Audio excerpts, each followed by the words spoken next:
يا صديقي دلني لله إني غاية الفردوس والظل الظليل. يا صديقي إننا بالله نحيا، فهو نور وهو زاد والدليل. يا صديقي دلني لله إني غاية الفردوس والظل الظليل. يا صديقي إننا بالله Bismillahirrahmanirrahim. Assalamualaikum warahmatullahi wabarakatuh. Waalaikumsalam.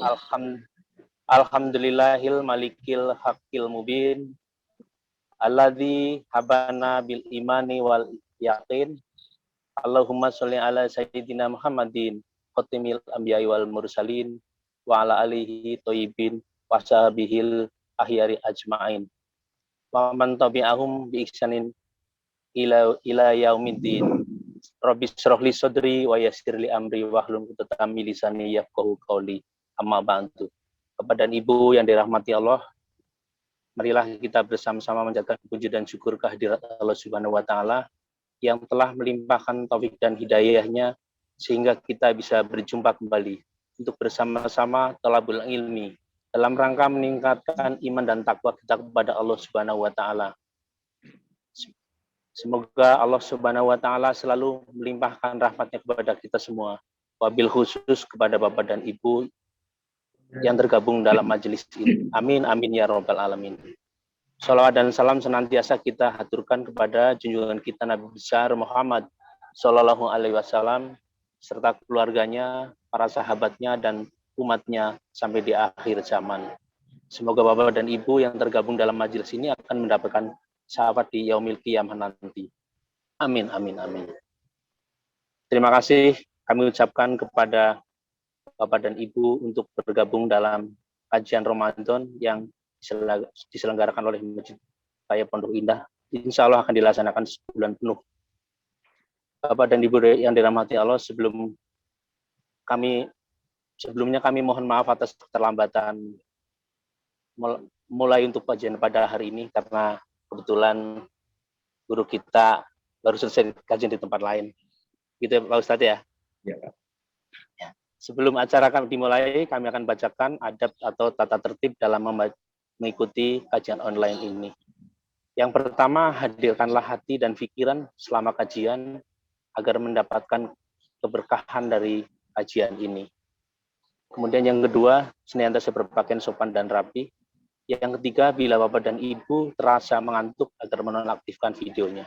Yang keempat, untuk menghindari kegaduhan selama kajian, host akan menonaktifkan mikrofon Bapak dan Ibu sekalian. Bila ada pertanyaan, mohon ditulis lewat chat atau menekan tombol raise hand atau melambaikan tangan saat sesi tanya jawab nanti. Mohon pertanyaan disesuaikan dengan tema pada hari ini. Pertanyaan disampaikan secara ringkas dan to the point. Bapak dan Ibu yang dirahmati Allah, kajian pada hari ini adalah kajian tafsir, insya Allah akan disampaikan oleh guru kita, Ustaz Abdul Ari Rahman, MA. Beliau akan membahas tentang tadabbur surat Ali Imran ayat 68 sampai 71, insya Allah. Alhamdulillah beliau sudah di tengah-tengah kita dalam keadaan sehat walafiat. Assalamualaikum, apa kabar Ustaz? Waalaikumsalam warahmatullahi wabarakatuh. Beliau akan menyampaikan tausiahnya selama 60 menit sampai jam 6.45 ya Pak Ustadz ya, kira-kira lah, lebih dikit lah. Dilanjut dengan tanya jawab 30 menit. Untuk menghemat waktu, marilah kajian ini kita buka dengan membaca basmalah. Bismillahirrahmanirrahim. Kepada guru kita waktu dan kesempatan kami persilahkan. Al-Fadhil. Terima kasih. Assalamualaikum warahmatullahi wabarakatuh. Alhamdulillahirabbil alamin. Alhamdulillahilladzi anzala al-Qur'an fi syahri Ramadan hudan linnas wa bayyinatin minal huda wal furqan. Allahumma sholli ala nabiyyina Muhammadin khairil anam wa ala alihi wa ashabihi ya nabiyil ulumi wal hikam. Amma ba'd. Segenap pengurus pejuang subuh Masjid Raya Pondok Indah, Bapak Ibu jamaah sekalian, baik yang ada di dalam negeri maupun ada di luar negeri, yang sama-sama dirahmati Allah Subhanahu wa taala. Kita bersyukur kepada Allah. Allah masih memberikan kenikmatan-kenikmatan kepada kita. Di antaranya adalah Allah masih mempertemukan kita dengan indahnya Ramadan tahun ini. Mudah-mudahan Ramadan tahun ini bukanlah Ramadan yang terakhir dalam hidup kita. Mudah-mudahan kita akan bertemu dengan Ramadan berikutnya. Amin ya Allah ya Rabbal Alamin. Dan kita juga berharap kepada Allah, mudah-mudahan puasa Ramadan yang kita lakukan tahun ini lebih berkualitas dari Ramadan sebelumnya. Amin ya Allah ya Rabbal Alamin. Kita juga bersyukur kepada Allah. Allah masih memberikan kenikmatan kepada kita. Walaupun kita tidak bertemu langsung, ya, kita bisa bersilaturahim pada subuh hari ini secara virtual. Mudah-mudahan silaturahim kita secara virtual ini tidak mengurangi esensi makna silaturahim kita. Karena memang ajaran silaturahim yang diajarkan oleh agama kita itu sebetulnya bukan hanya sebatas makna fisik saja. Jadi silaturahim itu bukan hanya makna fisik saja. Apa arti fisik bertemu, berdekatan kalau hati kita berjauhan? Apa arti kita ketemu salaman tangan tapi kalau hati kita masih bermusuhan? Maka sesungguhnya silaturahim yang diajarkan agama adalah menumbuhkan empati, menumbuhkan kasih sayang, menumbuhkan persaudaraan di antara kita. Itulah esensi silaturahim yang diajarkan oleh Allah di dalam Al-Quran ataupun ajaran silaturahim yang diajarkan oleh Rasulullah Muhammad SAW. Dalam sebuah hadis dijelaskan, irhamu man fil ardi yarhamkum man fis samawat. Sayangi yang di bumi, nanti yang di langit akan sayang kepada kita. Maka mudah-mudahan silaturahim yang kita lakukan walaupun tidak secara langsung, secara virtual ini akan menumbuhkan kasih sayang dan akan menjemput kasih sayang Allah untuk diri kita. Amin ya Allah ya Rabbal Alamin. Baik, Bapak Ibu jamaah sekalian yang dirahmati Allah, kita akan melanjutkan tadabbur Al-Quran kita, yaitu surat Ali Imran. Saya awali dari ayat ke-67 ya, karena kalau di flyer diawali dari ayat 68. Ayat 68 ini ada hubungannya dengan ayat 67. Ya, jadi supaya pembahasannya klop nanti. Ya, bisa buka Quran, silakan dibuka Al-Qur'annya, yaitu surat Ali Imran ayat 67 sampai selesai. Ya. Saya nggak berani menjamin bisa sampai 68 ya, karena kalau dalam kajian saya itu saya lebih membedah satu ayat per ayat. Satu ayat saja sebetulnya bisa 1 jam ya kalau dalam kajian saya. Karena kalau kita buka di Al-Quran, satu ayat itu kadang hubungannya dengan ayat-ayat yang lain.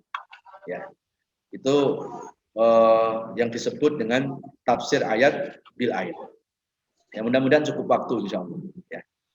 Baik Bapak Ibu, kita awali saja dari ayat 67 surat Ali Imran ya sampai 70 dulu ya, sampai 70 dulu. A'udzubillahi minasyaitonirrajim. Bismillahirrahmanirrahim. Ma kana Ibrahim yahudiyan wala nasraniyan walakin kana hanifan musliman wa ma kana minal musyrikin. إن أولى الناس بإبراهيم للذين اتبعوه وهذا النبي والذين آمنوا والله ولي المؤمنين ودت طائفة من الكتاب ودت طائفة من أهل الكتاب لو يضلونكم وما يضلون إلا أنفسهم وما يشعرون. Ya ahlal kitab lima takfuruna bi ayatillah lima takfuruna bi ayatillah lima takfuruna bi ayatillahi wa antum tashhadun. Shadaqallahul adzim. Baik, jamaah sekalian, bisa dibantu untuk diterjemahkan terlebih dahulu dari ayat 67 ya. 7 sampai 70, Pak. Bismillahirrahmanirrahim.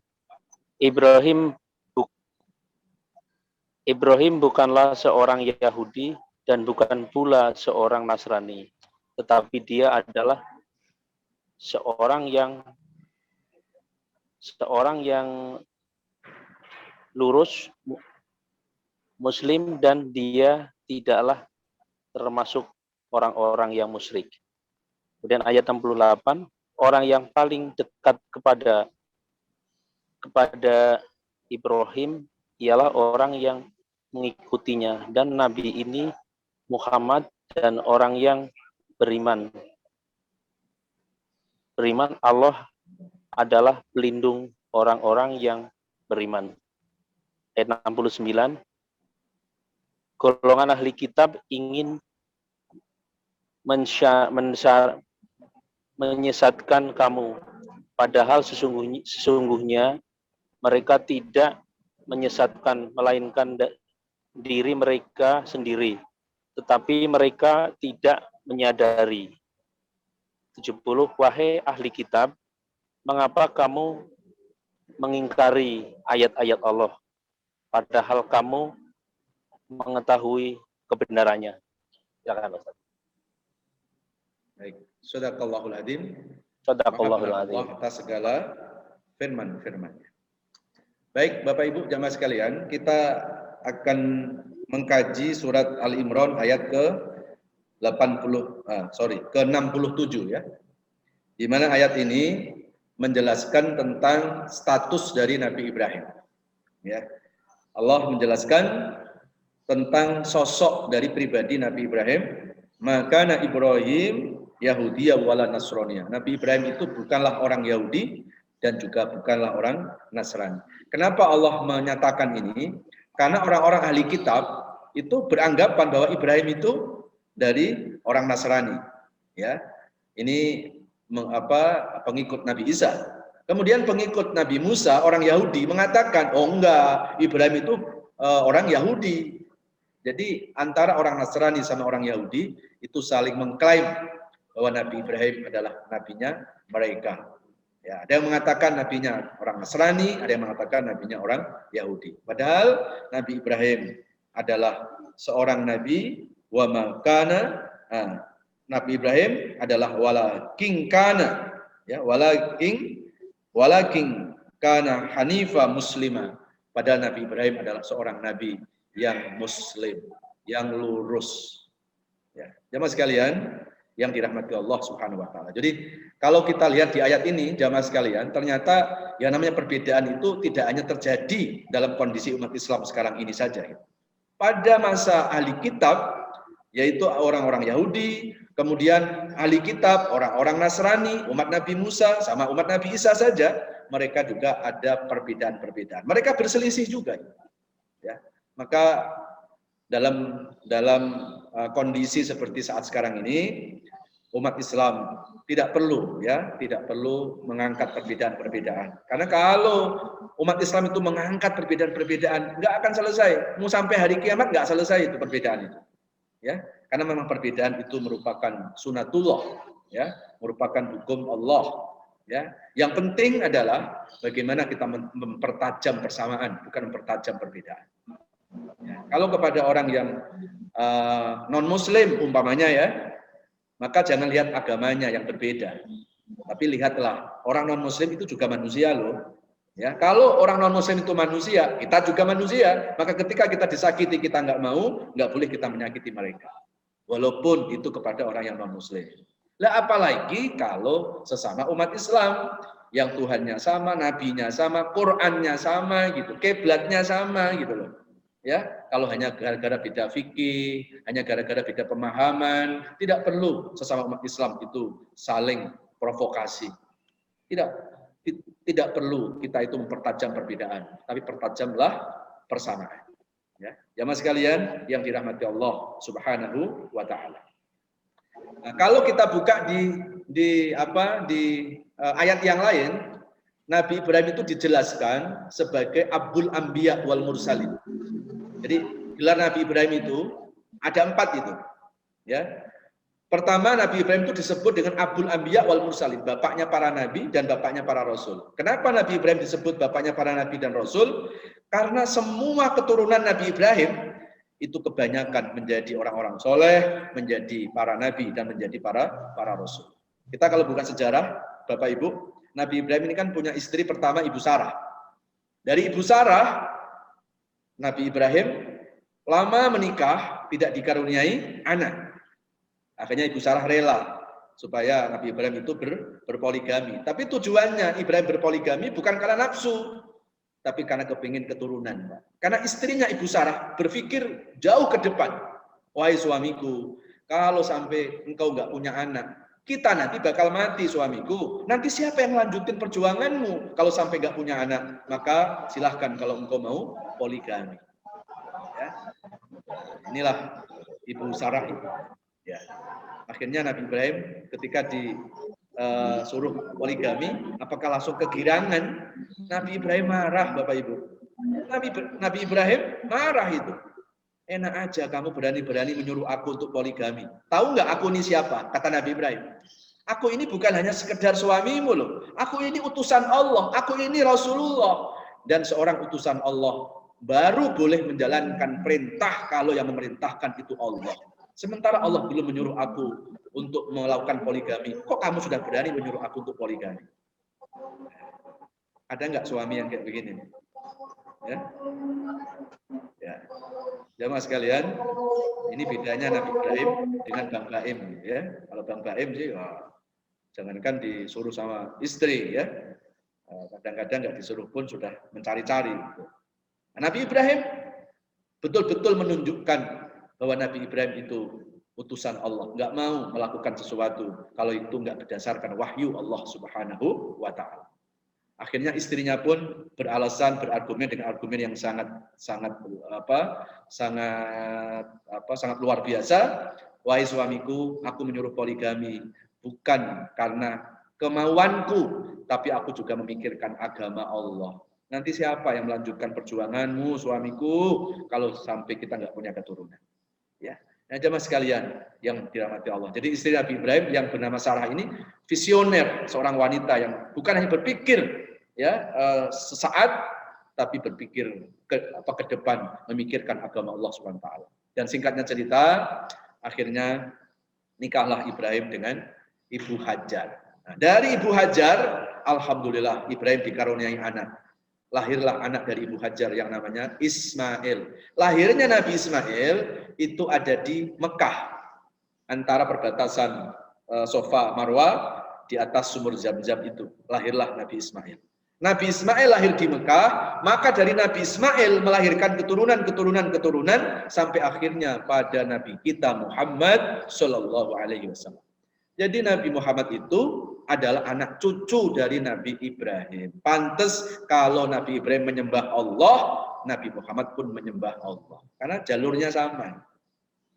Dan alhamdulillah, yang tadinya Ibunda Sarah itu mandul, Pak. Alhamdulillah Allah karuniai anak juga. Lahirlah dari Ibu Sarah anak yang bernama Ishak.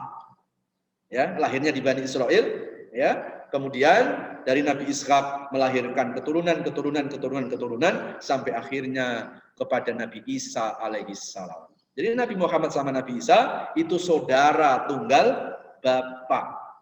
Makanya pantas kalau Nabi Ibrahim menyembah Allah, Nabi Isa juga menyembah Allah. Cuma kenapa kok pengikut Nabi Isa menyembah dirinya? Itu perintah siapa kira-kira? Dan jelas itu nggak mungkin perintahnya Nabi Isa. Tidak ada di dalam Al-Quran Nabi Isa itu minta disembah oleh pengikutnya. Jadi kalau sampai pengikutnya menyembah sama Nabi Isa, itu bukan ajaran Nabi Isa. Itu ada pemelencengan ajaran Nabi Isa yang dipelencengkan oleh pengikutnya sendiri. Jadi kita perlu tahu sejarah Bapak Ibu jamaah sekalian yang dirahmati Allah. Ini dalam akidah Islam loh ya.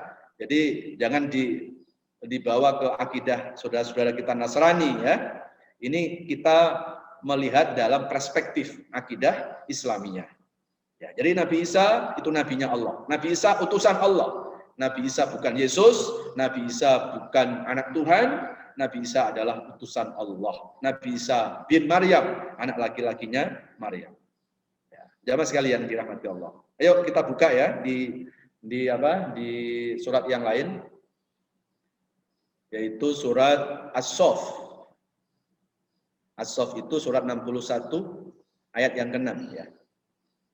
Nanti tolong bantu diterjemahkan ya Bapak Ibu. A'udzubillahi minasyaitonirrajim. Surat 61 ayat yang ke-6.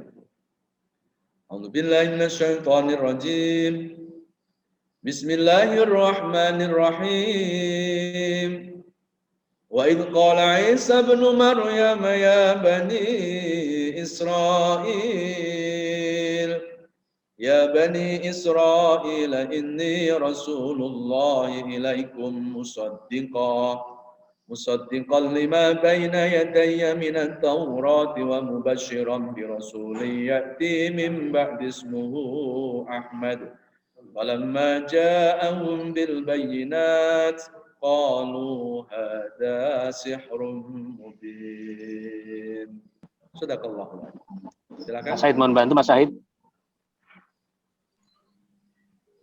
Mas Said, aku nggak bisa baca Mas Said. Mohon bantu baca. Dan ingatlah ketika Isa ibnu Maryam berkata, Hai Bani Israel, sesungguhnya aku adalah utusan Allah kepadamu, membenarkan kitab sebelumku, yaitu Taurat, dan memberi kabar gembira dengan datangnya seorang Rasul yang akan datang sesudahku, yang namanya Ahmad atau Muhammad. Maka tatkala Rasul itu datang kepada mereka dengan membawa bukti-bukti yang nyata, mereka berkata, ini adalah sihir yang nyata.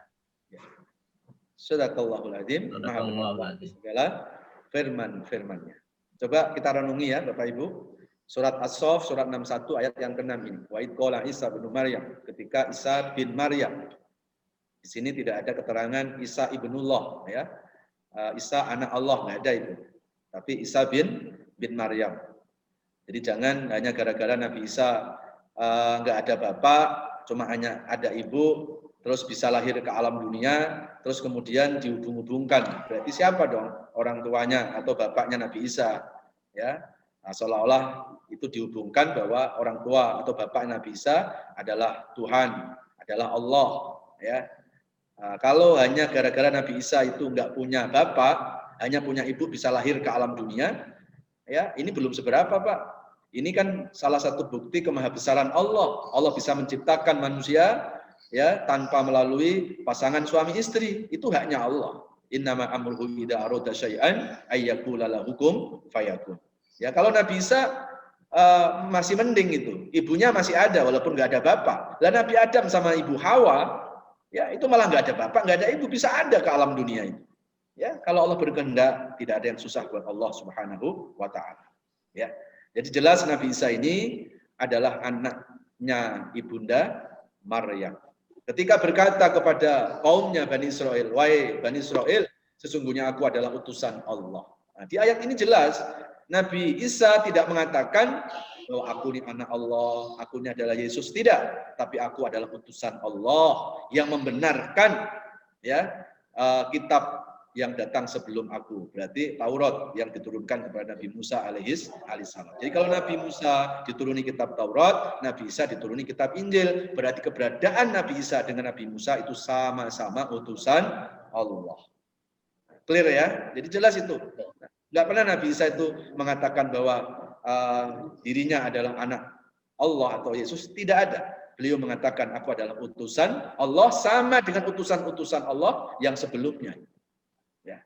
Dan ada lebih menarik lagi, Nabi Isa pun membenarkan akan ada nabi setelahnya yaitu Nabi kita Muhammad Shallallahu Alaihi Wasallam. Ini ada yang sangat menarik ya. Padahal kalau kita buka sejarah Bapak Ibu, lahirnya Nabi Muhammad itu kurang lebih 750 tahun setelah Nabi Isa. Nabi Isa kan diwafatkan usia 33 tahun ya. Wa rafa'na ila sama'id dunya, aku angkat Isa ke langit dunia ya, maksudnya diangkat itu diwafatkan. Nah, nanti pada mendekati kiamat Nabi Isa akan diturunkan ke muka bumi untuk meluruskan akidah yang dipelencengkan oleh pengikutnya. Dan Nabi Isa bukan mengajarkan Injil nantinya, tapi Nabi Isa saat itu akan mengajarkan ajaran Nabi kita Muhammad Shallallahu Alaihi Wasallam. Jamaah sekalian yang dirahmati Allah Subhanahu Wa Taala, setelah Nabi Isa itu wafat 750 tahun baru lahirlah Nabi. Berarti saat Nabi Isa itu masih hidup terus mengatakan akan ada Nabi setelah aku yang namanya Nabi Muhammad, berarti Nabi Muhammad belum ada Bapak Ibu. Jangankan Nabi Muhammad, orang tuanya Nabi Muhammad aja belum lahir. Tapi Nabi Isa sudah pernah mengatakan akan ada Nabi setelahnya. Jadi kalau kita melihat ungkapan Nabi Isa seperti ini, pertanyaannya, ada nggak ungkapan Nabi Isa itu direkam di kitab Injil yang asli? Kalau Injil yang asli mesti ada gitu. Tapi ungkapan Nabi Isa ini disembunyikan. Tidak ada ungkapan Nabi Isa yang menjelaskan akan ada Nabi setelahku yang namanya Nabi Muhammad Shallallahu Alaihi Wasallam.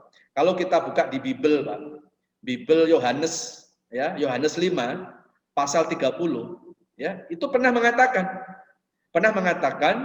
bahwa aku Yesus, maksudnya Nabi Isa ya, aku Yesus, aku Isa tidak bisa menyelamatkan diriku sendiri. Coba dibuka ya, Yohanes 5 ayat 30. Kalau yang punya Bible itu bisa dibuka itu. Itu Yohanes mengatakan bahwa apa? Bahwa aku Yesus tidak bisa menyelamatkan kepada diriku sendiri. Nah, kalau Yesus aja nggak bisa menyelamatin diri sendiri, gimana menyelamatkan pengikutnya? Ya, maka ada salah satu mu'alaf ya, ada Ustadz Nababan, ada Ustadz siapa lagi itu, yang almarhum itu, gara-gara masuk Islam, itu ketika mengkombin antara surat As-Saff dengan pernyataan Yohanes 5 ayat yang ke-30 itu. Jadi akhirnya apa? Akhirnya Allah berikan hidayah kepada saudara-saudara kita. Ya, akhirnya menjadi mu'alaf itu.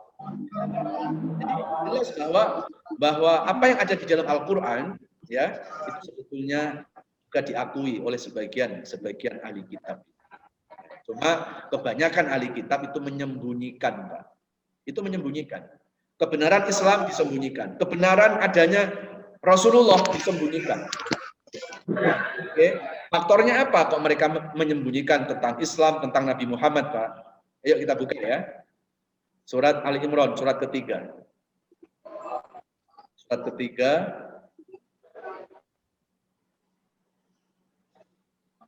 Ya, surat ketiga ayat 19.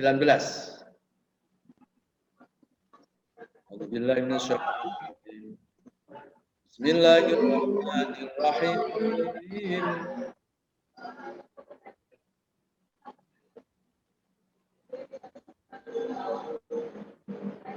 Inna ad-dina 'indallahil Islam.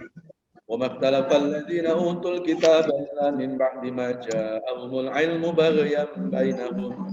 Wa man yakfur bi ayatillahi fa innallaha sari'ul hisab. Shadaqallahul.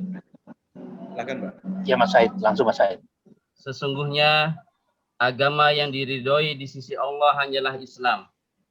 Tiada berselisih orang-orang yang telah diberi Alkitab kecuali sesudah datang pengetahuan kepada mereka karena kedengkian yang ada di antara mereka. Barang siapa yang kafir terhadap ayat-ayat Allah, maka sesungguhnya Allah sangat cepat hisabnya. Maha benar Allah dengan segala firman-Nya. Coba kita renungi Bapak Ibu, sesungguhnya agama satu-satunya yang diridhoi Allah adalah agama Islam.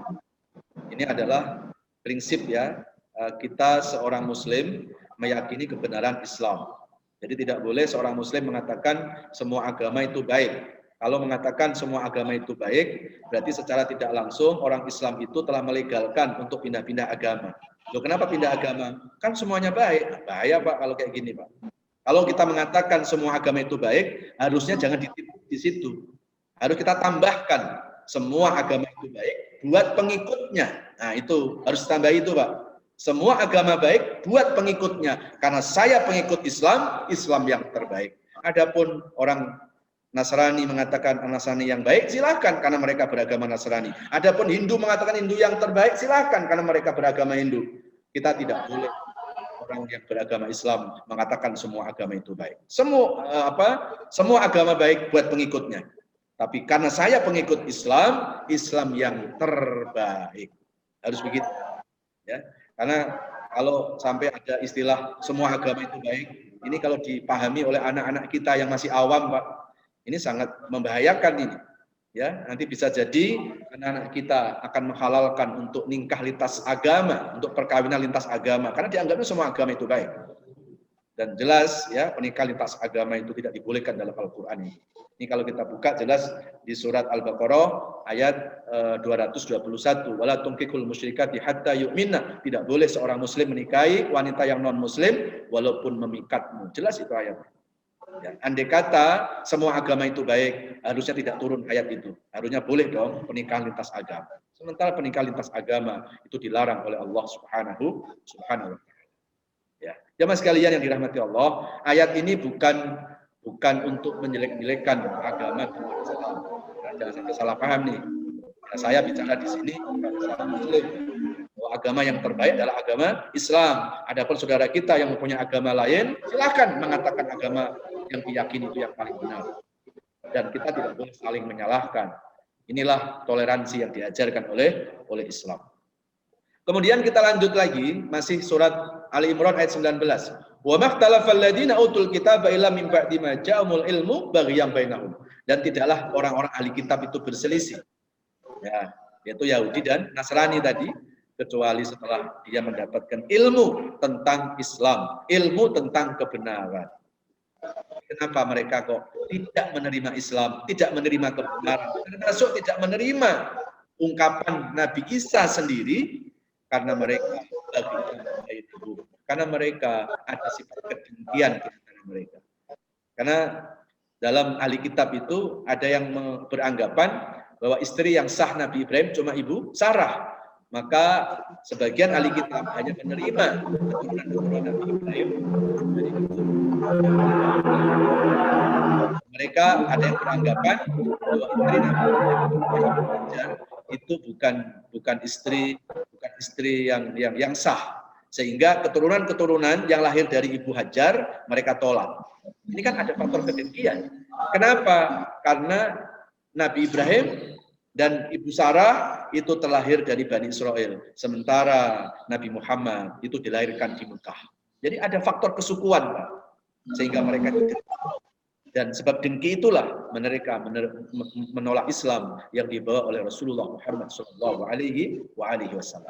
Kalau Bapak Ibu bisa googling, bisa membuka Yohanes 5 pasal 30, Pak. Boleh ditampilkan, Pak.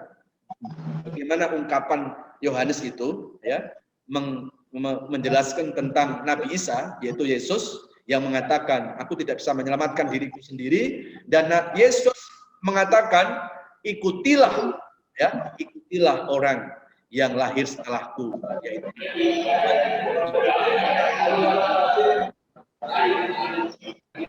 jamaah sekalian yang dirahmati Allah, ya coba dicari, kalau nanti memang bisa ditampilkan, tampilkan saja ya. Yohanes 5 ayat 30. Ya. Baik, saya lanjutkan lagi. Jamaah sekalian yang dirahmati Allah Subhanahu wa taala. Jadi kalau kita buka sejarah Nabi Ibrahim ya, itu seperti itu Bapak Ibu. Jadi Nabi Ibrahim bukan Yahudi, Nabi Ibrahim bukan Nasrani, Nabi Ibrahim adalah seorang yang muslim, hanifan muslima wa ma kana minal musyrikin. Ibrahim itu bukan seorang yang musyrik kepada Allah. Walaupun bapak Nabi Ibrahim itu pendesain berhala. Kalau kita buka dalam sejarah, Nabi Ibrahim itu dilahirkan bukan dari orang tua yang muslim, Bapak Ibu. Ibrahim itu dilahirkan dari orang tua yang penyembah berhala. Coba kita buka ya. Ayo kita buka. Surat At-Taubah, surat 9. Surat 9 ayat 114.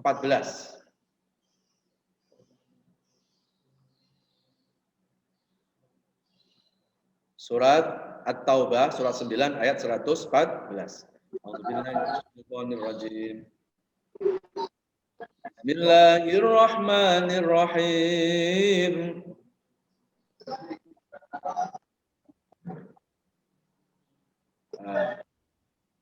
وما كان استغفار إبراهيم لأبيه إلا عن موعدة وعدها إياه فلما تبين له أنه عدو لله تبرأ منه إن إبراهيم لأواه حليم. Sadaqallahul adzim. Silakan. Dan permintaan ampun dari Ibrahim kepada Allah untuk bapaknya tidak lain hanyalah karena suatu janji yang telah diikrarkannya kepada bapaknya itu.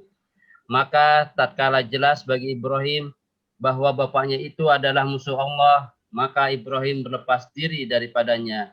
Sesungguhnya Ibrahim adalah seorang yang sangat lembut hatinya lagi penyantun. Maha benar Allah dengan segala firman-Nya. Bapak Ibu, surat At-Taubah surat 9 114 itu ada korelasinya dengan surat Al-Baqarah ayat 67 tadi. Kalau di ayat 67 kan Nabi Ibrahim dijelaskan bukan Yahudi, bukan Nasrani, tapi seorang Muslim. Nah, tapi ternyata Nabi Ibrahim itu kalau kita buka sejarah itu dilahirkan dari orang tua, bukan orang tua Islam. Maka istighfar Ibrahim li abihi illa amma idati wa'adaha iya. Istighfar Ibrahim itu ayat itu karena ada perjanjian. Tapi ketika ayat Ibrahim itu sudah jelas musuh Allah, tabar amin, Ibrahim pun berlepas diri dari apa yang disembah oleh orang tuanya. Bahwa Ibrahim tidak musyrik, bahwa Ibrahim tidak menyembah selain Allah, tapi Ibrahim adalah seorang muslimah, seorang hanifah muslimah, wa ma kana minal musyrikin. Bapak Ibu, apa yang kita bisa ambil pelajaran dari Nabi Ibrahim? Ini memberikan catatan, ya. Kita nggak boleh menjustifikasi keturunan, Bapak Ibu. Ya. Jadi jangan kita mengatakan kalau bapaknya preman, anaknya pasti preman, nggak boleh. Dan juga termasuk nggak boleh kita mengatakan kalau bapaknya kiai pasti anaknya kiai. Nggak ada istilah pasti. Allah bisa menjadikan orang soleh dari siapapun, orang yang dikehendaki oleh Allah Subhanahu wa Ta'ala. Ya. Kan Nabi Ibrahim dilahirkan bukan dari orang tua yang muslim. Ada lagi yang bapaknya muslim, anaknya kafir. Ada itu. Siapa? Nabi Nuh sama Nabi Adam. Nabi Nuh itu punya anak, bahkan istrinya pun kafir. Nabi Adam pun ada kan anaknya yang kafir yang membunuh saudara kandung sendiri antara Qabil sama Habil. Jadi ini memberikan nasihat kepada kita bahwa hidayah itu milik Allah, bukan milik orang tua. Ya. Hidayah itu bukan milik Allah, tapi milik orang tua. Orang tua hanya wajib mendidik anak, tapi anak nanti menjadi siapa, kita kembalikan kepada Allah. Andai kata anak kita soleh, yang hebat bukan orang tuanya, yang hebat karena Allah sudah memberikan hidayah kepada anak soleh itu. Dan andai kata orang tua sudah mendidik anak dengan baik, ternyata anaknya kok nggak baik juga, bukan berarti orang tua itu gagal. Karena kewajiban orang tua hanya berusaha dan tidak wajib berhasil. Berhasil itu domainnya Allah Subhanahu wa Ta'ala. Jamaah sekalian yang dirahmati Allah Subhanahu wa Ta'ala. Oke, kita turun ke bawah. Kita kembali ke Ali Imran ya. Ini kan satu ayat aja udah setengah jam nih Pak ya. Nanti kalau sampai 68 bisa sampai buka kita ini ya. Mau sampai buka? Nah, kalau mau Pak Ustadz ya nggak mau ya. Nah, jadi kita cukup waktunya saja lah. Kita lihat waktu saja. Karena kalau kajian saya ini bukan mengkaji tafsirnya, tapi membedah ayat. Karena ayat satu dengan ayat-ayat yang lain itu ada keterkaitan, ya. Nah, jadi nggak perlu ayat banyak-banyak, satu saja itu bisa saya kupas 1 jam itu, ya. Tapi karena dari pengurus sudah sudah memprogram ya, ada beberapa ayat, mungkin saya singkat-singkat saja lah ya. Baik. Kemudian ayat 68, Bapak Ibu. A'udzubillahi minasyaitonirrajim. Bismillahirrahmanirrahim. Inna awlan nasi bi Ibrahim lalladzina ittaba'u wa hadan nabiyyu walladzina amanu wallahu waliyyul mu'minin. Shadaqallahul adzim. Orang yang paling dekat dengan Ibrahim, inna aulan nas bi Ibrahim. Orang yang paling dekat dengan Nabi Ibrahim adalah lalladzina tabauhu wa hadan nabi waladina amanu, yaitu orang-orang yang mengikutinya, wa hadan nabi, dan termasuk nabi kita yaitu Nabi Muhammad, waladina amanu, dan orang-orang yang beriman kepada Allah dan kepada Nabi Muhammad sallallahu alaihi wasallam. Jadi kalau orang kepingin dekat dengan Nabi Ibrahim, syaratnya apa? Syaratnya ikuti milah Nabi Ibrahim. Summa in auhayna an attabi' millata Ibrahim hanifa wa ma kana minal musyrikin. Itu di surat An-Nahl ayat 123 itu. Agar kita mengikuti milah Nabi Ibrahim, mengikuti ajaran Nabi Ibrahim alaihissalam. Kenapa kita disuruh mengikuti ajaran Nabi Ibrahim? Karena sebagian besar ajaran Nabi Muhammad itu adalah ajaran yang ditinggalkan oleh Nabi Ibrahim alaihissalam. Contoh ya, seperti ibadah korban, Pak. Ini peninggalan dari syariat Nabi Ibrahim. Ketika Nabi Ibrahim disuruh menyembelih anaknya Ismail, itulah ditetapkannya korban. Dan akhirnya ibadah korban itu pun diwajibkan kepada kita umat Islam. Jadi sebetulnya kita mengikuti milah ya Nabi Ibrahim alaihissalam. Seperti ibadah haji, kita pun mengikuti tata cara hajinya Nabi Ibrahim.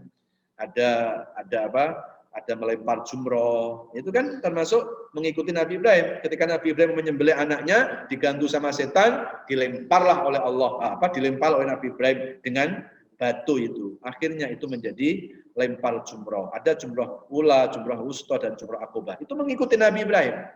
Dan ada yang mengikuti keluarga Nabi Ibrahim, yaitu seperti kayak sa'i. Ya, sa'i itu mengikuti dari Ibunda Hajar yang ketika mencari minuman, ya, mencari air untuk memberi minuman kepada anaknya Ismail yang masih bayi di tengah padang pasir. Dan itu akhirnya menjadi rukun haji dan menjadi rukun umroh, yaitu melaksanakan ibadah sa'i. Jadi orang-orang yang dekat dengan Nabi Ibrahim adalah orang-orang yang mengikuti milah Nabi Ibrahim. Dan siapa yang dekat sama Nabi Ibrahim? Wahadan Nabi, termasuk Nabi kita Muhammad Sallallahu Alaihi Wasallam. Jadi Nabi Muhammad ini adalah anak cucu atau cucu dari Nabi Ibrahim, jalur dari Ibu Hajar. Ya, nah, kalau Nabi Isa itu anak Nabi Ibrahim atau cucu Nabi Ibrahim, jalur dari Ibu Sarah. Nah, kalau Nabi Isa berkebangsaan Israel, kalau Nabi Muhammad itu berkebangsaan Arab gitu, ya, karena lahirnya di Mekah itu. Nah, dua-duanya itu anak cucu dari Nabi Ibrahim alaihissalam. Ya. Waladina amanu, dan termasuk orang yang dekat sama Nabi Ibrahim adalah orang-orang yang beriman kepada Allah Subhanahu wa taala. Jadi kalau kita mau dekat sama Nabi Ibrahim, Bapak Ibu, maka ikuti Nabi Ibrahim, ikuti Rasulullah, ya, kita imani ya Nabi Ibrahim, kita mengimani Rasulullah, dan kita juga mengimani Allah Subhanahu wa taala, karena Nabi Ibrahim dan Nabi Muhammad itu juga mengimani Allah Subhanahu wa taala. Wallahu waliyul mu'minin, dan Allah adalah pelindung buat orang-orang yang beriman. Jadi kalau kita mau dilindungi oleh Allah, maka kuncinya kita harus beriman kepada Allah Subhanahu wa taala. Ya. Nah, siapa kekasih-kekasih Allah? Kekasih-kekasih Allah itu orang yang dilindungi oleh Allah. Kalau dalam bahasa Arab disebut wali, ya, jamaknya wali itu aulia. Ya, aulia itu jamak dari kata wali. Coba dibuka ayatnya deh. Ya, siapa wali-wali Allah itu yang selalu dilindungi oleh Allah? Surat Yunus surat 10 ayat 62, 63, 64. Surat Yunus surat 10 62, 63, 64.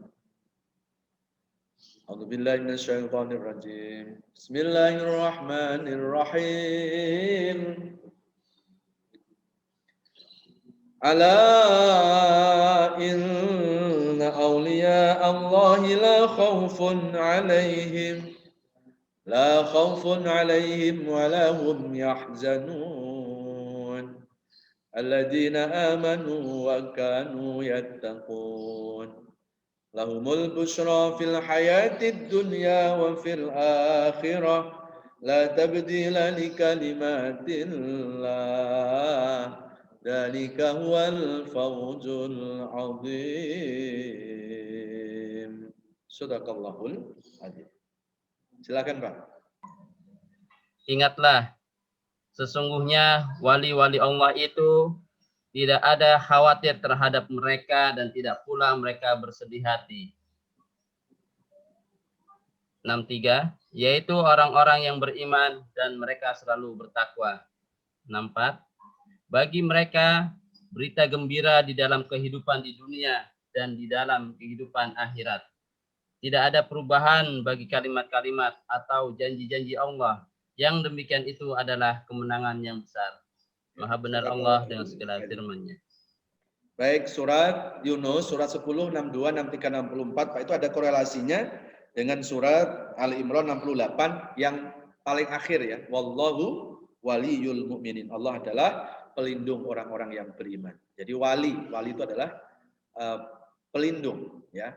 Kekasih-kekasih Allah akan selalu dilindungi oleh Allah Subhanahu wa taala. Siapa kekasih Allah itu? Nah, ini dijelaskan di surat Yunus ayat 62, coba dilihat. Ingatlah sesungguhnya kekasih-kekasih Allah, wali-walinya Allah itu. Ciri-cirinya siapa? Yaitu orang-orang yang tidak dihantui ketakutan dalam menghadapi hidup dan tidak pernah tenggelam dalam kesedihan. Siapa mereka itu? Alladzina amanu wa kanu yattaqun. Yaitu orang-orang yang selalu mengokohkan keimanannya, orang-orang yang selalu mengokohkan ketakwaannya. Bagi mereka lahumul busra fil hayatid dunya, ayat 64. Mereka itulah akan mendapatkan kebahagiaan di dunia dan kebahagiaan akhirat. Dan itulah kebahagiaan yang sebenar-benarnya. Nah, jadi kalau kita mau dilindungi oleh Allah, kita dijauhkan dari ketakutan-ketakutan menghadapi hidup, kita dijauhkan dari tenggelam dalam kesedihan, perbaiki keimanan kita, perbaiki ketakwaan kita. Wallahu waliyul mu'minin tadi. Allah akan melindungi kepada semua orang-orang yang beriman kepada Allah Subhanahu wa taala. Kalau orang itu imannya baik, pasti orang itu akan mudah ikhlas dalam jalani hidup. Ciri-ciri orang ikhlas itu tidak mudah panik, tidak mudah cemas, tidak dihantui ketakutan menghadapi hidup. Ngapain orang beriman harus takut menghadapi hidup? Hidup sudah diatur oleh Allah, kita tinggal jalani saja. Kita nggak bisa mengatur Tuhan. Kita nggak bisa memaksa Allah untuk mengikuti kemauan kita. Karena hidup ini bukan mau-maunya kita. Hidup ini adalah mengikuti apa yang dimaui oleh Allah. Sampai kapan? Ya sampai Allah yang merubah ketetapannya sendiri. Kita manusia hanya menjalani saja. Bapak Ibu sekalian yang dirahmati Allah Subhanahu wa taala. Baik, saya singkat saja. Kalau mau jelasin ayat 68 sebetulnya masih banyak ayat-ayat yang ada hubungannya ya. Tapi karena waktu cukup di situ, kita kembali ke ayat 69. Bismillahirrahmanirrahim. Waddat ta'ifatu min ahlil kitab la yudillunakum wa ma yudilluna illa anfusahum wa ma yash'urun. Ya. Segolongan ahli kitab ada yang kepingin menyesatkan orang-orang yang beriman, wa ma yudilluna illa anfusahum wa yash'urun, dan mereka tidak akan bisa menyesatkan orang lain kecuali dirinya sendirilah yang sesat. Ya, jadi dulu orang-orang ahli kitab itu ya, itu kepingin memelencengkan ya keimanan orang-orang yang mengikuti Rasulullah Shallallahu Alaihi Wasallam, dipelencengkan gitu. Mereka berusaha untuk menyesatkan, tetapi Allah Maha Adil.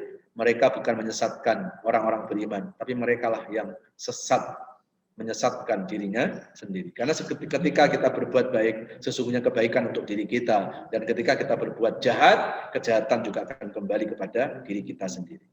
Itu yang Allah jelaskan di surat Fussilat surat 41 ayat 46. Man amila sholihan falinafsi wa man asaa fa'alaiha wa ma rabbuka bidzalamin lil abid. Barang siapa yang berbuat baik, kebaikan akan kembali ke dirinya, dan barang siapa yang berbuat jahat, kejahatan pun akan kembali kepada dirinya. Jadi jangan pernah kita merasa kalau kita berbuat salah kepada orang lain, terus kita rugiin orang yang kita dolimi. Bukan orang yang kita dolimi yang rugi, tetapi kita yang berbuat jahatlah yang akan mendapatkan kedoliman kita sendiri. Hari ini kita sholat, hari ini kita puasa, yang untung bukan Allah, yang untung diri kita. Hari ini kita nggak mau puasa pun Allah nggak rugi, yang rugi juga diri kita. Ya, jamaah sekalian dirahmati Allah. Kemudian ayat 70 ya cukup di situ. Kemudian ayat 70, ya ahlal kitab lima takfuruna bi ayatillah wa antum tashhadun. Kemudian Allah berfirman, wahai ahli kitab, kenapa kalian itu mengingkari ayat-ayat Allah? Padahal wa antum tasyhadun, padahal kalian itu menjadi saksi, padahal kalian itu melihat kebenaran. Jadi orang-orang ahli kitab tidak mungkin orang ahli kitab, umat Nabi Isa itu tidak tahu tentang kebenaran Islam. Karena Islam itu sudah disampaikan oleh Nabi Isa alaihissalam. Tidak mungkin orang ahli kitab tidak tahu tentang kebenaran Nabi Muhammad. Karena ketika Nabi Isa itu masih hidup, sudah memberitahu akan ada Nabi setelahnya, yaitu Nabi Muhammad. Dan Nabi Isa sendiri pernah mengatakan, aku tidak bisa menyelamatkan diriku sendiri. Maka ikutilah dia. Dia itu maksudnya apa? Ikutilah Nabi Muhammad SAW, yang aku juga mengikutinya. Itu ada di ada di Yohanes 5 ayat yang 30 itu. Ya. Jadi jelas bahwa Nabi Isa itu bukan Yesus, Nabi Isa adalah utusan Allah, sama dengan utusan yang lainnya. 71 ya. Saya singkat saja. 71 ya ahlal kitab lima talbisuna haqqo bil batil wa taktumuna haqqo wa antum ta'lamun. Ya ahli kitab, kenapa kalian itu menyembunyikan kebenaran? Engkau ganti kebenaran dengan kebatilan. Wa taktumul haq, dan kalian menyembunyikan kebenaran wa antum ta'lamun, padahal kalian itu mengetahui. Ini sudah diperingatkan oleh Allah. Orang-orang ahli kitab, umat Nabi Isa itu sudah tahu Pak kebenaran, tapi mereka sembunyikan kebenaran, ya. Kalau Al-Qur'an kan fair, Pak. Ya, Al-Qur'an itu fair. Nabi Isa itu enggak kurang 35 kali disebut di Quran loh. Ya, kita sebagai seorang muslim harus mencintai Nabi Isa, tapi bukan kita mencintai Isa sebagai Yesus, tapi kita cintai bahwa Isa adalah utusan Allah Subhanahu wa taala. Dan itu disebut lebih dari 35 ayat. 35 kali di dalam Al-Qur'an. Ya. Ini kan menunjukkan bahwa Islam itu tidak pernah mendikotomikan nabi-nabi. Semua nabi itu kekasih Allah Subhanahu wa taala. Tapi coba kalau kita lihat di kitab Injil yang sekarang ini, ada nggak nama Nabi Muhammad? Nggak mungkin ada, Pak. Padahal Nabi Isa itu sudah menyebutkan tentang kebenaran Islam, juga termasuk kebenaran dari Nabi kita Muhammad Shallallahu Alaihi Wasallam. Baik, Bapak Ibu, ya karena waktu, saya kira itu dulu kajian kita, ya.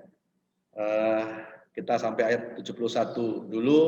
Insya Allah nanti 2 bulan lagi kita akan lanjutkan ya tadabbur Al-Quran saya ini. Ya, jadi sebetulnya kalau kajian saya tidak perlu harus ayatnya banyak Pak ya. 1 ayat saja itu sebetulnya sudah bisa dibuat 1 pertemuan itu. Karena 1 ayat itu sebetulnya juga berhubungan dengan ayat-ayat yang lain yang juga banyak di dalam Al-Quran juga. Ya, mudah-mudahan apa yang saya sampaikan ada manfaatnya. Mudah-mudahan di bulan puasa ini adalah momentum kita agar kita menjadi hamilul Quran. Hamilul Quran. Baik. Baik. Terima kasih. Terima kasih Pak Ustadz. Tausiahnya luar biasa. Semakin ke sini semakin ngerti aja nih siapa Ibrahim, siapa Isa itu. Terima kasih Pak Ustadz tausiahnya. Baik Ibu sekalian, sebelum acara tanya jawab, sesi tanya jawab, kita bacakan pengumuman dari panitia. Untuk yang pertama, selesai kajian ini kita nanti jalan-jalan ke Kolombia, nanti akan dipandu dengan Pak Fadian. Insya Allah dengan Pak Dubes nanti yang akan mandunya. Bapak Ibu sekalian, untuk yang besok hari Senin 26 April yaitu kajian ekonomi syariah dengan narasumber Dr. Ade Warman Karim, MA, dengan tema berkah pintu rezeki Allah. Kemudian hari Selasa, lusa, kita cuma 2 hari pengumumannya, untuk 2 hari aja. Hari Selasa tanggal 27 April yaitu kajian umum dengan narasumber Bapak Ustadz Ahmad Susilo MA dengan tema Spirit Ramadan bagian kedua lanjutan. Kemudian saya mengingatkan kembali Bapak Ibu sekalian, untuk selama bulan Ramadan ini kita akan diadakan kajian full 30 hari, insya Allah mulai 5.30 sampai jam 7. Dan ada beberapa penyesuaian. Yang pertama itu tadabbur Al-Quran yang semula hanya sekali, kita menjadi 2 kali pada hari Kamis dan hari Ahad. Kemudian untuk kajian keluarga sakinah yang biasanya diadakan malam hari ditarik ke siang hari. Mungkin itu yang dijanjikan terkait dengan kajian. Kemudian untuk pengumuman dari divisi pendidikan, bahwasanya hari ini akan diadakan bedah ikro tahap 5. Bapak Ibu sekalian sudah mendaftar, nanti insya Allah jam 1 mulai ya Pak Sahid ya. Jam 1. Gitu. Ya, jam 1. Kemudian Bapak Ibu sekalian, kemudian bedah ikro juga akan kegiatan gerakan mengaji pada hari Jumat itu akan diselenggarakan setiap hari Jumat pukul 7.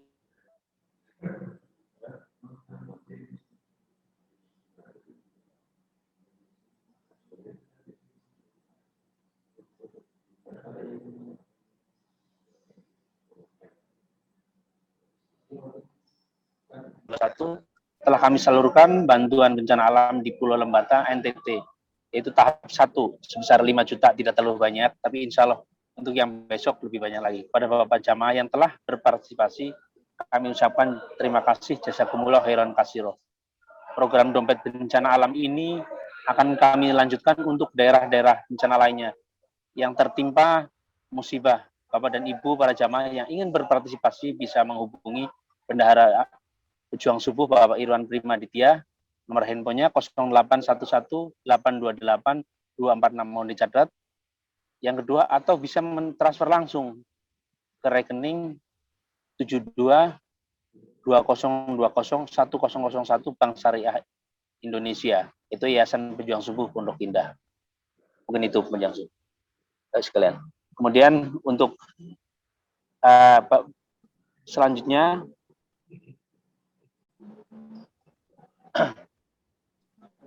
kami masuk acara tanya jawab dari yang bertanya Raisen dulu ya. Silakan Pak Sony, pertanyaannya Pak Sony. Mau di-unmute Pak Mas Said. Terima kasih Pak Sujono MRPI. Assalamualaikum warahmatullahi wabarakatuh, Ustadz Afdoli.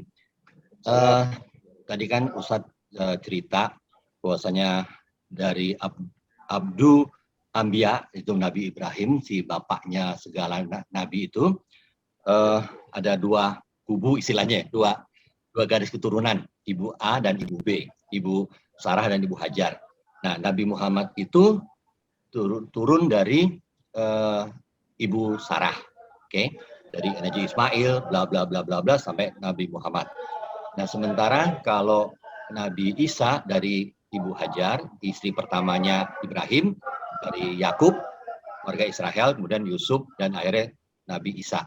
Nah, pertanyaan saya adalah, berarti Nabi Isa yang dari turunannya karena dia tidak punya ayah, ya kan? Bahwasanya berarti dia adalah ibunya yang turunannya dari si Yusuf tadi ya. Demikian, Ustaz. Terima kasih. Ya, baik. Mungkin saya luruskan, Pak ya. Bukan ibu yang dari Nabi Isa itu jalur dari Ibu Sarah, ya. Kalau Nabi Muhammad itu jalur dari Ibu Hajar. Jadi Bapak kebalik ya. Oh, kebalik ya? Sorry.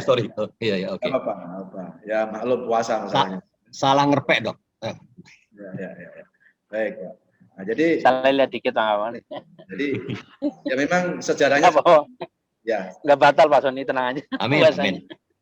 Ya, Pak.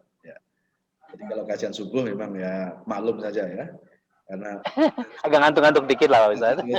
Sama nih Pak nih sambil meremulai. Nundutan. Baik. Nah, jadi kalau kita buka sejarah, memang luar biasa Pak Nabi Ibrahim ini ya. Jadi Nabi Ibrahim itu kenapa sebetulnya masih ada 3 tuh profil dari Nabi Ibrahim yang disebutkan di Quran ya, cuma waktunya nggak cukup kalau saya bahas 3-3-nya, empat-empatnya. Jadi baru 1 itu Nabi Ibrahim itu disebut Abul Anbiya wal Mursalin, bapaknya para nabi dan rasul ya, karena anak cucu Nabi Ibrahim itu kebanyakan jadi nabi rasul.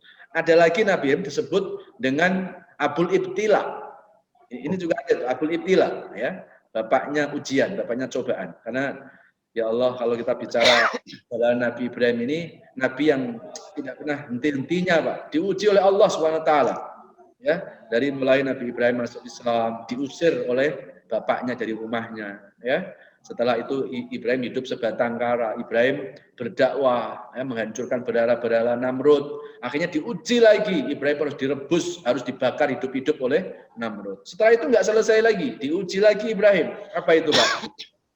Ibrahim diuji, disuruh sunat, disuruh khitan. Usia Nabi Ibrahim saat itu ada yang mengatakan sudah 83 tahun, baru disuruh sunat itu. Maka khitan itu pertama kali perintah yang Allah perintahkan kepada Nabi Ibrahim. Ya, itu usianya sudah 83 tahun. Ya, jangan Pak Ustadz ditanya, Pak Ustadz waktu itu sunatnya pakai apa? Enggak ada penjelasannya itu Pak ya. Yang jelas kalau 83 tahun ya nggak tahu pakai apa, pakai kampak atau pakai apa itu ya. Laser belum ada laser masalahnya. Ya. Nah, dan Ibrahim pun sami'na wa ata'na, ya, khitan juga. Dan akhirnya khitan itu pun menjadi syariat Nabi kita Muhammad SAW.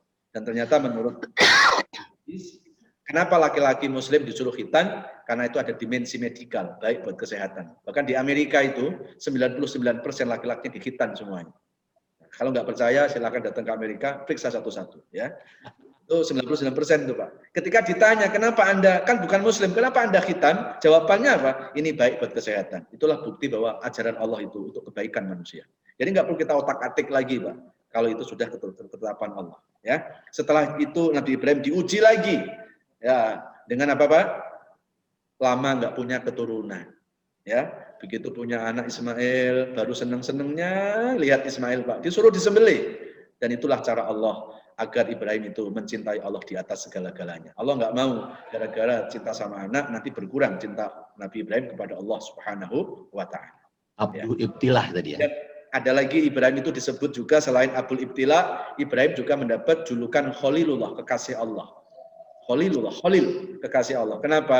Karena Ibrahim adalah orang yang bisa lulus dalam menghadapi ujian-ujian keimanan. Dan yang keempat, Ibrahim pun diuji oleh apa? Ibrahim pun mendapat gelar bahwa Ibrahim adalah apa? Dhaifullah, ya. Termasuk tamu Allah, karena Ibrahimlah yang menyebabkan tamu-tamu Allah itu datang ke Mekah melalui ibadah haji itu. Jadi banyak ya gelar yang Allah berikan kepada Nabi Ibrahim. Nah, khususnya kepada Nabi Isa tadi, ya Nabi Isa ini memang lahir dari ibu Sarah, ya, dan Nabi Isa itu menjadi nabi dari Bani Israel. Ya, kalau kita urutan Nabi Ishak terus ke bawah, ya itu sudah ribuan tahun itu Pak ya. Lahirlah Nabi Isa alaihissalam, yang akhirnya Nabi Isa itu membawa kebenaran, membawa kitab Injil, yang intinya kitab Injil itu adalah menyembah Allah. Kenapa kok saya berani mengatakan bahwa intinya ajaran Injil itu menyembah Allah sama dengan Al-Quran? Karena Nabi Isa itu menyembah Allah. Nggak mungkin Nabi Isa itu minta disembah oleh pengikutnya. Jadi jelas kalau ada pengikut yang menyembah Nabi Isa, maka jelas itu adalah pemelencengan ya ajaran Nabi Isa yang dipelencengkan oleh pengikutnya sendiri. Ya, baik. Saya kira itu Pak. Ada lagi? Tambah sedikit Pak. Tadi kan Bapak bilang ada tiba-tiba Nabi Ibrahim ada perintah untuk disunat, dihitan. Ya. Nah itu instruksinya melalui apa? Sementara Al-Quran kan masih jauh di tahun-tahun berikutnya keluar ya. Ya. Jadi semua nabi Pak, semua nabi itu selalu dituruni wahyu oleh Allah. Cuma ada yang berupa kitab cuma 4. Satu nabi Nabi Daud dituruni kitab Zabur, kedua Nabi Musa dituruni kitab Injil, kemudian yang ketiga Nabi Musa kitab Taurat, kemudian yang keempat Nabi kita Muhammad SAW. Tapi nabi-nabi yang lain pun itu dituruni oleh Allah melalui wahyu yang disebut bukan kitab tetapi mushaf. Mushaf itu lembaran-lembaran wahyu saja, Pak. Ya, dan wahyu itu tidak abadi. Wahyu itu hanya khusus untuk para nabinya dan kemudian itu disampaikan kepada umatnya. Berbeda dengan kitab. Kalau kitab itu memang ditulis, ya, dan itu dijadikan panduan ya saat Nabi masih hidup. Nah, termasuk Al-Quran itu kan tertulis ya, dan Al-Quran itu adalah merupakan wahyu yang Allah turunkan kepada Nabi Muhammad SAW. Syahrul Ramadan alladzi unzila fihi al-Qur'anu linnas wa bayyinatin minal huda wal furqan. Jadi nabi-nabi selain 4 tadi Pak, itu mendapat mushaf. Mushaf itu adalah lembaran-lembaran wahyu yang tahu hanya Allah dan para nabi tersebut. Ya. Ada lagi? Baik. Tadi Pak Mirwan, mau dilanjut Pak Mirwan? Di-unmute. Pak Mirwan. Pak, ini Silakan, Pak. ini kajian, Pak. Kajian saya cek ini diikuti oleh 4 masjid di luar Pondok Indah ya. Subhanallah. Jadi di masjid yang Ciledug yang bulan yang lalu, kemudian di BSD Al-Ikhlas, kemudian di Cibubur Al Jihad, kemudian satu lagi ada di daerah Pasar Minggu. Ya. MRBJ juga Ustaz. MRBJ juga, alhamdulillah. Juga Ikut ya. Nah, ini dari MRBJ ini Ustaz. Baik. Assalamualaikum warahmatullahi wabarakatuh. Waalaikumsalam warahmatullahi wabarakatuh. Silakan, Pak. Ya, tadi dari ayat berapa tadi dikatakan bahwa orang yang beriman itu harus menegakkan kebenaran dan bisa juga dianggap sebagai wali. Nah, biarpun dia itu ditentang oleh orang banyak dan juga mungkin oleh pemerintahan pun begitu.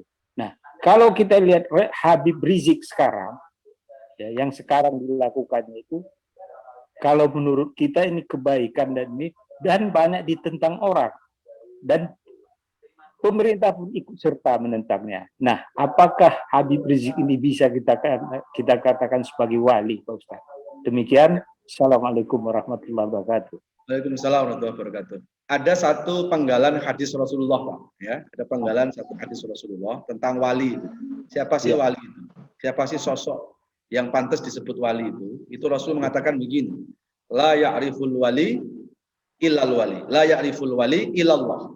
Jadi ada penggalan hadis itu. Tidak akan orang itu tahu dirinya wali kecuali yang tahu adalah seorang wali. Oh. Nah, berarti Pak, kalau ada orang ngaku-ngaku wali pasti bukan wali. Sama seperti kalau ada orang ngaku-ngaku dirinya orang baik pasti bukan orang baik. Karena orang baik itu nggak butuh pengakuan dari manusia. Orang baik itu hanya butuh status pengakuan dari Allah Subhanahu wa taala. Jadi kalau ada orang setiap hari buat status di WA, saya orang baik, saya orang baik, saya orang baik. Bukan orang baik itu. Orang baik itu butuh pengakuan dari manusia. Dia rela dibully, dia rela dicaci maki oleh jutaan manusia, tapi dia yakin bahwa Allah yang satu akan mencintainya. Itu orang yang baik. Ya, jadi dia hidupnya itu tidak pernah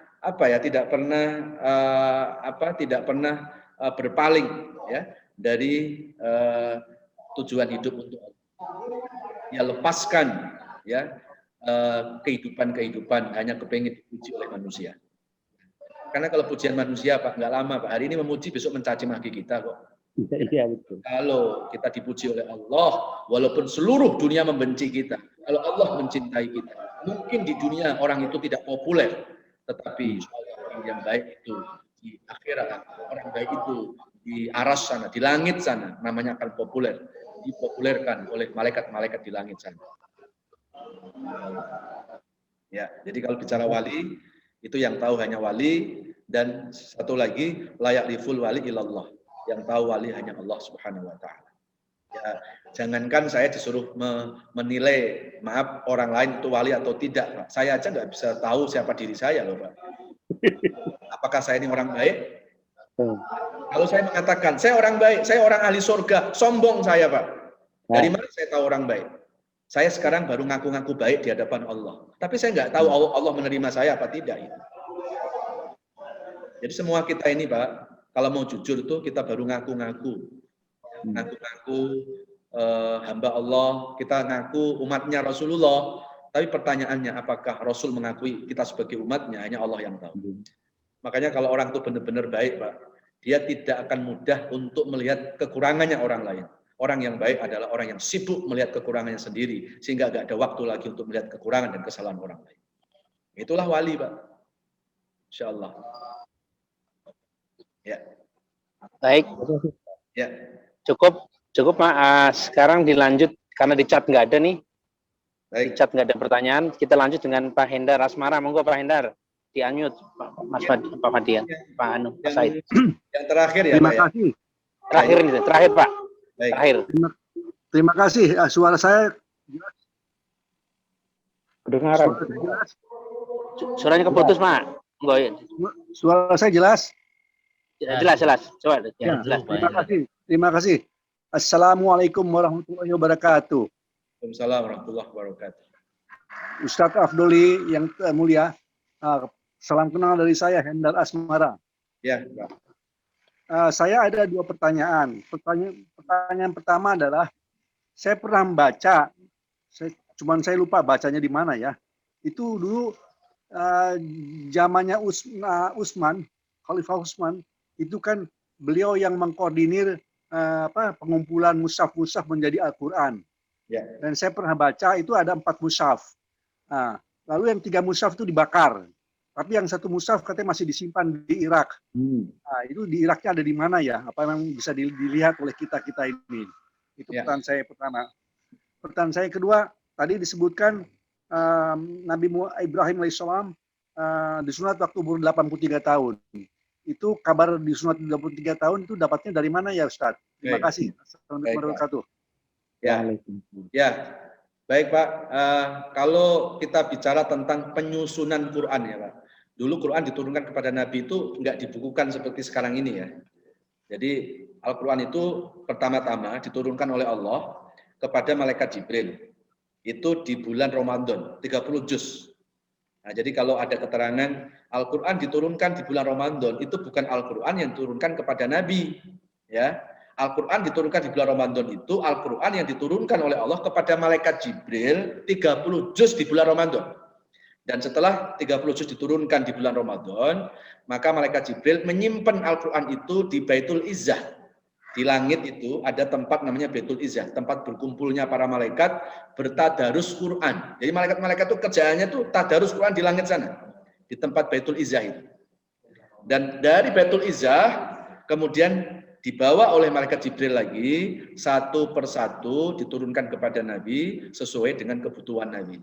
Nah, jadi tidak mungkin Al-Quran diturunkan kepada Nabi itu 30 juz di Ramadan, ya. Jadi jangan sampai salah paham. Nuzulul Quran itu maksudnya, ya. Nah, kemudian ketika diturunkan kepada Nabi itu enggak ditulis. Jadi begitu Nabi itu dituruni Quran, langsung Nabi itu hafal Quran. Nah, itu hebatnya Rasulullah SAW. Dan langsung disampaikan kepada para sahabat, sahabat pun langsung hafal Quran semuanya gitu.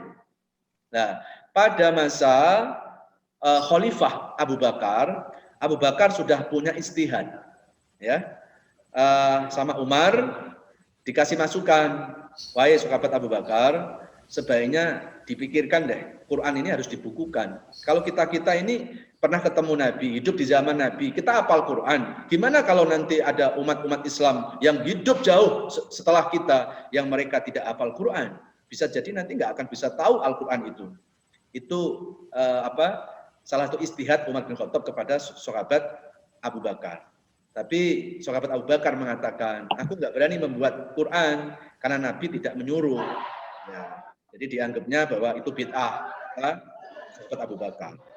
Akhirnya Umar pun berargumen, ya, kalau kita tidak memushafkan Al-Quran, nggak menulis Al-Quran, ini bisa jadi ya umat-umat setelah kita itu tidak akan mengenal Al-Quran.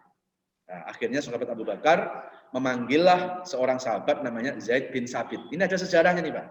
Zaid bin Sabit itu salah satu sahabat yang hidup pada masa itu yang tersisa dari sahabat-sahabat yang penghafal Quran. Karena yang lainnya banyak penghafal Quran itu meninggal di saat perang Uhud, Pak. Bahkan ada ratusan sahabat-sahabat Nabi meninggal di perang Uhud itu, semuanya adalah penghafal Quran. Yang tersisa adalah Zaid bin Sabit itu. Maka Zaid bin Sabit lah yang tersisa penghafal Quran didatangi oleh sahabat Abu Bakar sama sahabat Umar. Dan akhirnya sepakatlah untuk dibuat mushaf.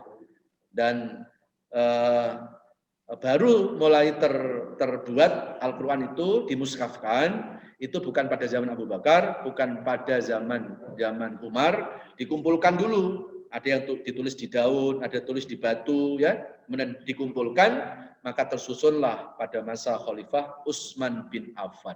Makanya kalau kita punya Quran yang dari Arab, yang dari Mekah atau Madinah, itu di atasnya ditulis Mushaf Utsmani. Itu mushaf yang membuat mushaf adalah pertama kali adalah sahabat Utsman bin Affan. Itu sejarahnya seperti itu, Pak. Nah, kemudian kaitan dengan yang kedua apa tadi lupa saya? Disunat. Nah, tentang sunat. Nah, ya. Siapa yang belum disunat? Ada yang belum disunat atau ada yang mau disunat lagi? Ya. Nah, keterangan Nabi Ibrahim itu, Pak, diperintahkan khitan, ya, diperintahkan khitan itu ada di dalam hadis Rasulullah SAW. Memang tidak tertulis di dalam Al-Quran.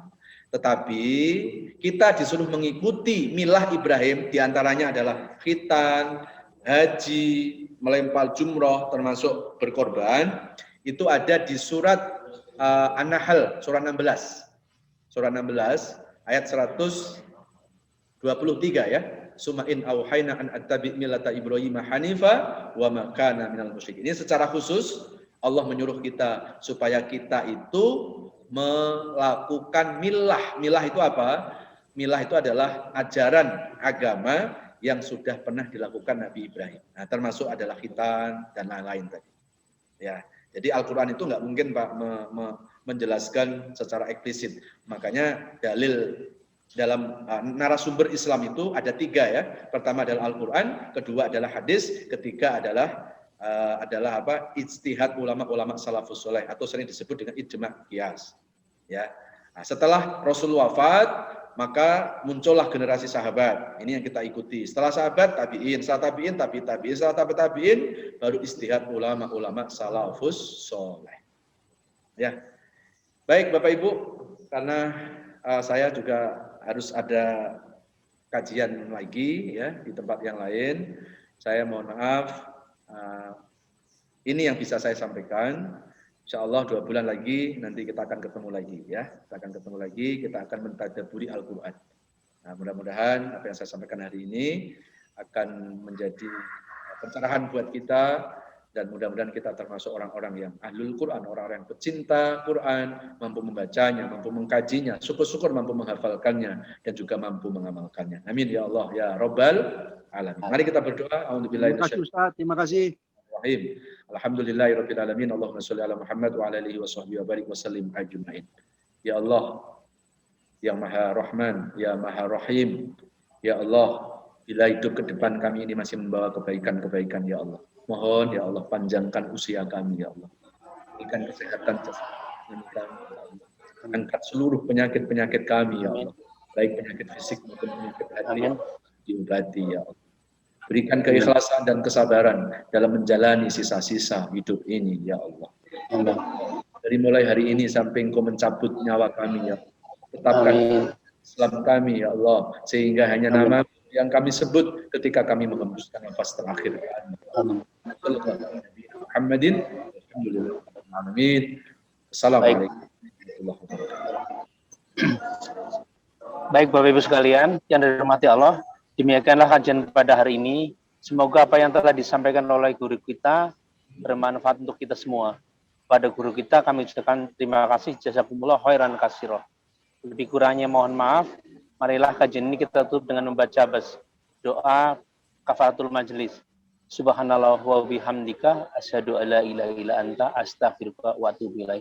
Assalamualaikum warahmatullahi wabarakatuh. Waalaikumsalam.